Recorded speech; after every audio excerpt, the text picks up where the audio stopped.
Okay, everybody. Today I am really excited to be with Ashutosh Garg, who is the founder and CEO of Eightfold.ai and another company I'll let him tell you about. Ashutosh and I have known each other for a long time. I think he's really one of the pioneers of AI in all aspects of HR. Although it's been around a long time, I think Eightfold really brought the concepts of AI to market early on in what we called talent intelligence at the time. But Ashutosh, thank you for joining me. Thank you for the opportunity, George. Super excited to have conversations with you today. The first thing I'd love you to do is tell us about your background and your experience, because I think you have a very unique set of skills and background that you bring to this whole space. Absolutely. So first, by training, I'm an engineer. Got my undergrad from India, and after that, was fortunate to get my PhD in machine learning from University of Illinois Urbana-Champaign, well before AI was popular. So this is in a time frame of roughly 98 to 2002 is when I was at Illinois Urbana-Champaign, get my PhD. And during that time, worked on the core machine learning algorithms and their application to variety of things from bioinformatics to computer vision to speech recognition. And later on in year 2003, I joined IBM Research, where I started doing the deep research around understanding people, understanding web search. I was there for a year and then left that to start join Google research team.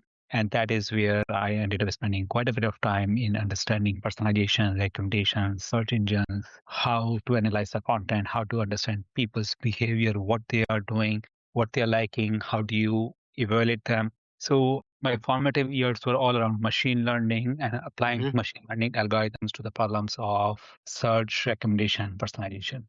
So, what inspired you to leave Google and then go get into the HR tech space? So actually, I left Google in 2008, Hmm. and gosh, at that time I started a company, Bloomreach. Actually, that was in the e-commerce personalization space. So grew that company to now that is a few $100 million revenue, thousands of people company across the globe, doing very well and serving some of the largest enterprises across the globe. At that time, the thesis was, I know search, I know personalization, everything is moving to the web. How can we provide the best digital experiences to people, something that is very personalized? This is still the early days of Amazon, Netflix of the world, right? How do we bring the same kind of an experience to everyone? Fast forward in 2016, I started thinking that what's next for our society? What can I do to help people? And I always think of three pillars in our society: education, healthcare, and employment. And given my experience, both as an entrepreneur, as an AI researcher, as someone who has worked in large enterprises like Google and IBM, it was very clear to me that my calling is employment. How can we help everyone have the right career? Now, what made it fascinating is connecting the dots that if I can recommend people what they should buy next, or what video they should watch next, or what news article they should read next. In the world of employment, we are sticking to what they have done, not what they can do or what they would like to do. So we said, can we flip this problem on its head and say, start thinking of employment and career as about the opportunities we can offer to the people that match their potential versus just the work they have done. But that requires training, learning. So we said, can we actually start looking at what different people across the globe have done, how they have progressed in their career? And what it does is that it gives us insights into the learnability of each person. So a very textbook, simple, trivial example would be, if you know Python, are you likely to learn Java quickly? Or if you know language C, are you to learn Java quickly? Now, for humans, we can do it for one person, one function, one role, one skill set or few skill sets.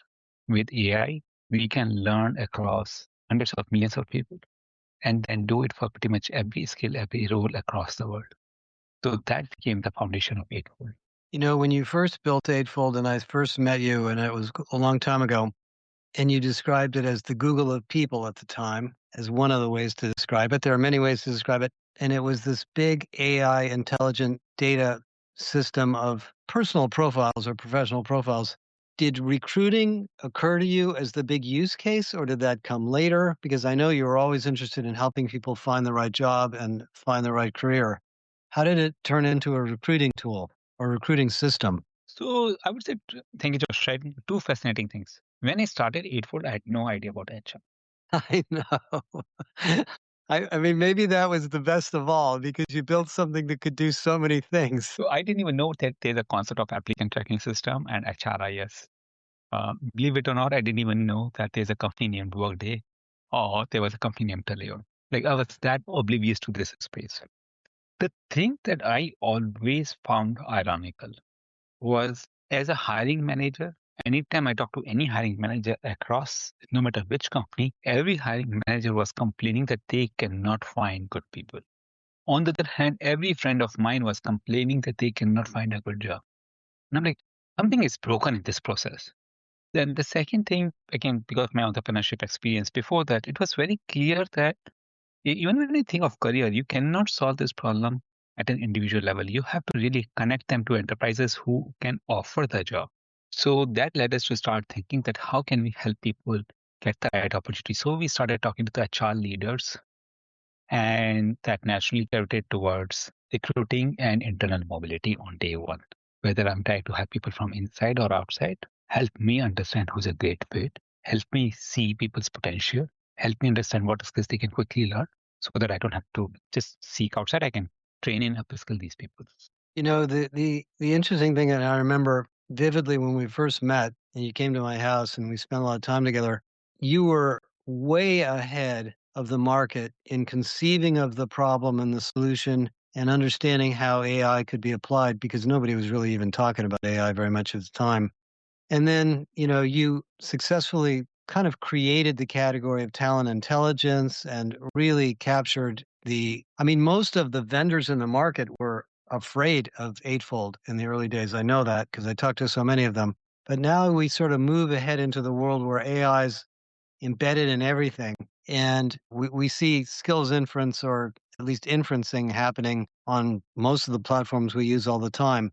Where have you gone as a pioneer on this relative to the frontier models and the open LLMs and so forth that are available today? The way I have always looked at the problem is try to understand where the world is headed, not just where it is today. And now, especially with generative AI frontier models, the world is moving so fast. If I just think of today's problem, I will be left behind in a year or 2 years from now. So you have to constantly keep on out innovating yourself, almost, right? That's the first part. I think the core problem, if you take frontier models, right? What I am telling is that these days, intelligence has become a commodity. In fact, anyone can have intelligence for $20 a month. What is going to differentiate is still the human judgment and human accountability.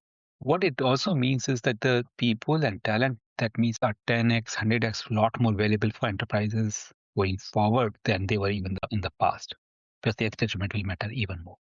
AI will be able to do a lot, but the human judgment still retains with humans. If you make the wrong call, things fall apart. If you make the right call, things move forward, right? So having the right talent is more important in future than it has ever been. Now the second part of this is what does it mean from the perspective of frontier models? We have been using LLMs from day one, whether it is to understand parsing the resume, to understanding the job descriptions, to how do we bring these two things together to understand the skill gaps, all those kind of things. And we have done enormous amount of work both on the research side and application side on that axis. The second part with frontier models is, can it enable us to do that was not possible in the past? I would say one very simple example is one area where we have gone now deep is AI interviewing. And the thinking over there was today, let's say 100 people apply for a job for one role, which is a typical industry average number. As an enterprise, you can barely interview 5, 7 people because you don't have time and resources. So 95% people never get any opportunity. Now 50% may not have the right skills, but 30, 40% may have some skills that are relevant. So with frontier models, now can you build an AI interviewing solution that can help you assess another 35, 40 people, which can open the aperture, give a lot more opportunities to a lot more people, right? And help you better understand what other talent exists in the market. So what we are doing is rethinking how the work will get done going forward, how the talent acquisition, talent management processes will look like. What can we do to level the playing field for everyone? More opportunity for more people, higher consistency, higher quality. So, I agree with you. I think in some ways, the AI interviewer is a Trojan horse into, and I don't mean in a negative way, in a positive way, into hundreds of applications in business. Because presumably, and I've seen your interviewers spectacular, the AI interviewer could assess skills and potential and capabilities and desires and passions of people in a way that a human interviewer may never get for recruiting, for internal mobility, for coaching, for development, for performance improvement, and so forth. Is that possible now? Is that sort of where you see the AI interviewer going, or is it just matching capabilities to a job description? We see this as a platform which is going to transform every HR process. You talk about mentorship, you talk about coaching, you talk about performance management, things like employee. So good. So that's the same way I see it. So wouldn't the AI interviewer capability sort of be embedded into every chatbot that we have in business? Yeah, If the company wants to do that and the employees yes, up for it? correct. That is how it will be. Now, what's interesting is if you think of this problem of AI interviewing. So, Josh, my apologies in advance if it comes across negative, but I will make a case over here, right? Sure. There are many people who can do podcast interviews. They get the face of it. It is quite simple, right? You do a Microsoft Teams meeting or Zoom meeting. You have a set of questions that you ask of that person, and you get the response. It's not as easy as it sounds, but it does. There's an awful lot of people doing it, that's for sure. But exactly, Josh, right? That is at the heart of what you just said. That mechanics is actually easy, but that is not what podcast is. Podcast is about, or interviewing is about asking the right questions in the right way, engaging the Right. person, getting the right essence out of them. You know, Ashutosh, I've almost always agreed with you on almost everything. I mean, I think the problem with the word interviewer is it sounds very mechanical, like I'm going to give it a script and that's all it's going to do. It's almost an interviewer, an assessor, a listener, coach, a psychologist. I mean, it's kind of all those things. Is that fair? Yes, that is correct. And that is why the way we are envisioning our product, yes, you can embed it anywhere, but the real technology, real innovation comes in is how it manages everything, being consistent, being unbiased, bringing the fairness over there, right? Right.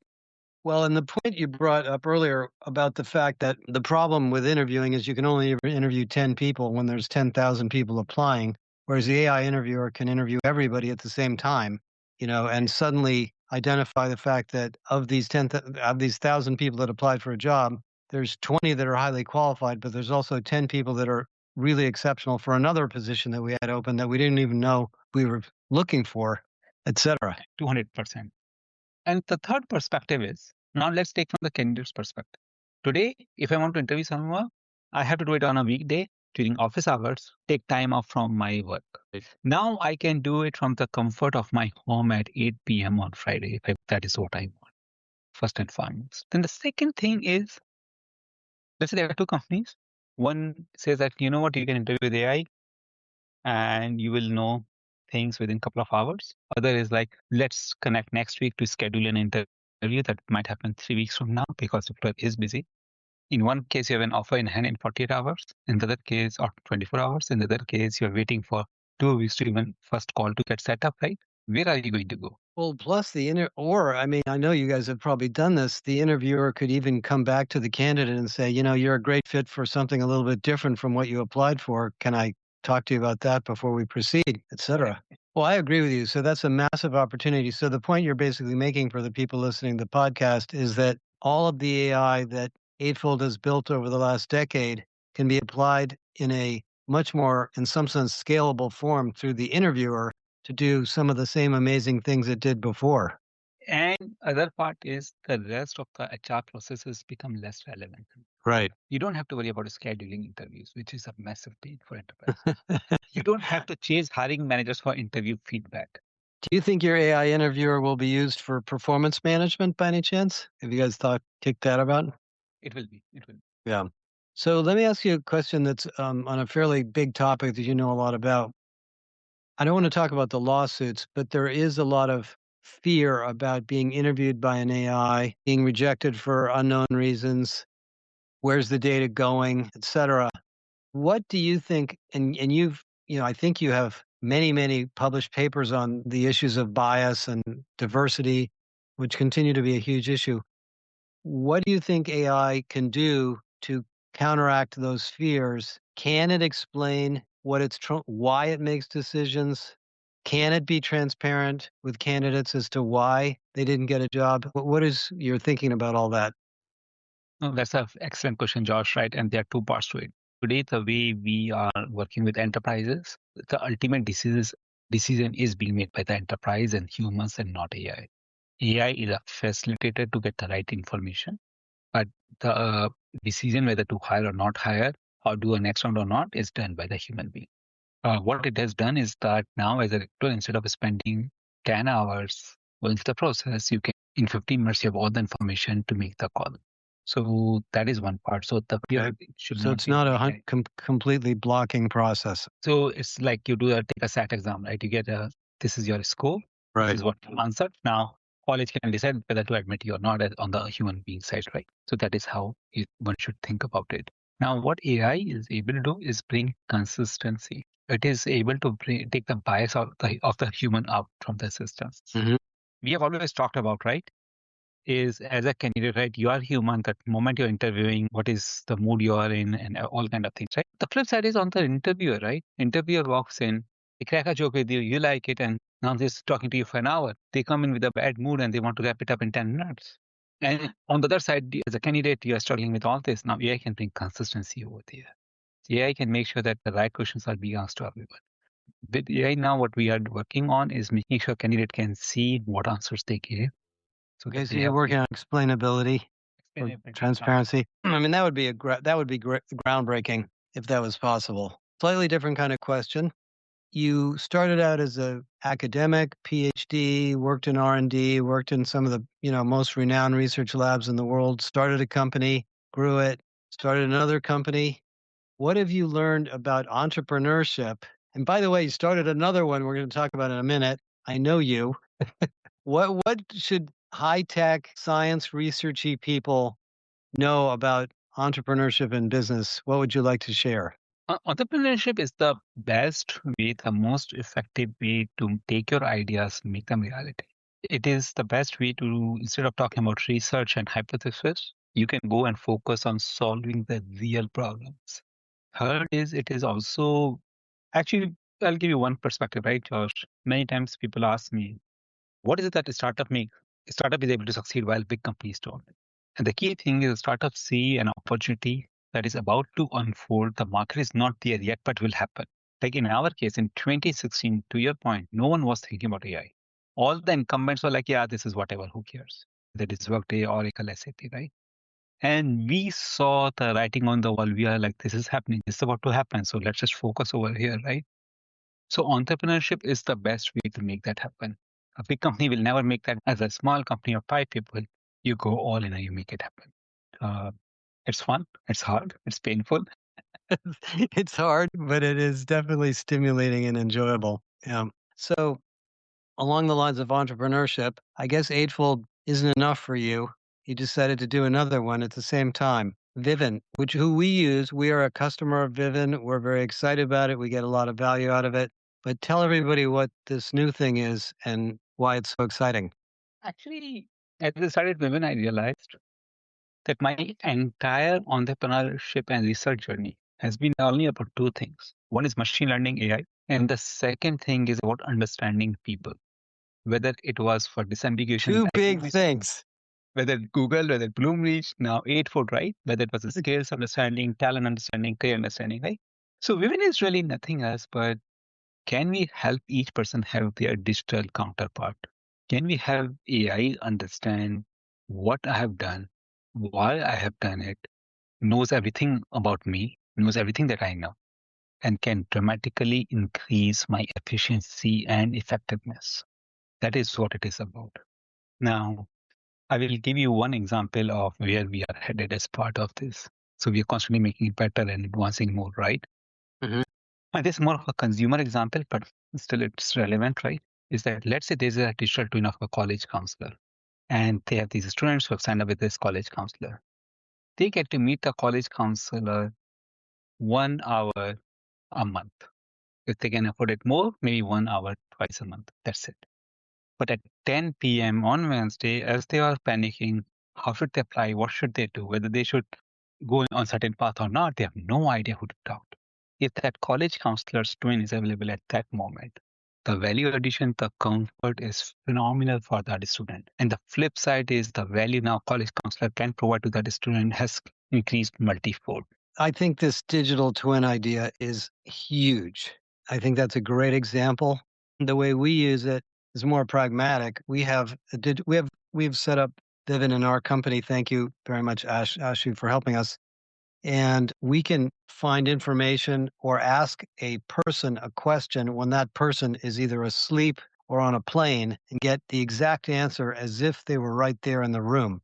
So from a business standpoint, it's very easy to understand the value of a digital twin for a customer service agent or a technical specialist or a salesperson or anything else. Where do you see that technology going into the future? So where we are getting massive interest and working on is companies have a workforce that is about to retire. Mm-hmm. They have these experts which are the bottleneck and they can't scale. They have these remote offices and the communication between them is breaking down. Someone leaves, as people leave the organization or they move to a different role within the organization, all the knowledge and expertise walks away with them. So by building a digital twin of each and every employee, each and every expert, we are able to fundamentally solve these things. I'm talking to a 100,000 person company and they are freaking out because 1/3 of their workforce is about to retire. So they're like, if you can build a digital twin of those people, it will be just transformative for them. It's massive. There is Those an people- insurance company. They are struggling because their actuaries are constantly moving in and out of the company. But the risk appetite, how they have validated all those things, that knowledge as expertise walks away every time an actuary moves out. So you really never retire. You live forever. What are companies, by the way, one of the questions that comes up when you start thinking about this is if an employee quits and goes to work somewhere else and their digital twin stays, does the employee have the right to come back and say, hey, I don't want to leave all my IP with you? Have you had that conversation with any companies yet? So the way we have designed it, what it captures today is the IP that is owned by the company. Mm-hmm.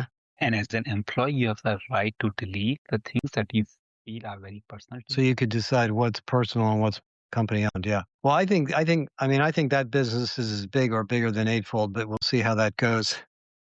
I think that's what I'm excited about it. Well, one more quick thing. I know we've been going for almost half an hour. So most of the people who listen to this podcast are either entrepreneurs or HR people, and some of them are tech executives. What's your advice to someone who's a creative entrepreneur, scientist, software people who really want to go after this space in some unique way? What would you tell them to do to get their ideas off the ground and into the market?